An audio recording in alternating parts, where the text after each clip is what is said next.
Ouais, aujourd'hui en France, les féministes, elles ont plus rien à revendiquer, elles ont déjà l'égalité. Je parie que vous avez déjà entendu cette phrase au moins une fois. Si on allait faire un petit tour du côté des inégalités de salaire. Ça tombe bien, l'INSEE vient de publier les derniers chiffres. Eh bien oui, ça y est, l'écart de salaire entre les hommes et les femmes est de 0%. Ouais, non, pas du tout, hein. Le salaire des femmes est toujours inférieur de plus de 22% à celui des hommes. Attends, c'est pas de notre faute si les femmes elles préfèrent le temps partiel, on va pas les forcer à bosser non plus. Ouais, alors premièrement, à temps de travail égal, la différence de salaire entre les hommes et les femmes, elle est toujours de 14%.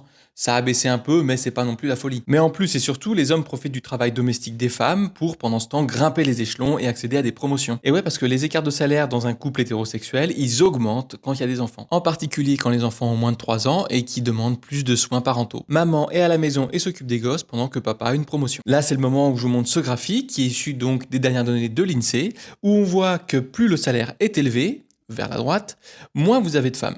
C'est les petites barres vertes. Bon, par contre, on voit bien que dans les bas salaires, ça, il n'y a pas de problème pour embaucher des femmes. Allez, terminons sur une note un peu plus positive. Depuis 1995, les écarts de salaire ont diminué d'un tiers. Ils sont passés de 33% à 22%. Et de 22% à 14% à temps de travail équivalent. Mais tout ça, c'est pas grâce aux gens qui disent que les féministes, ça sert à rien.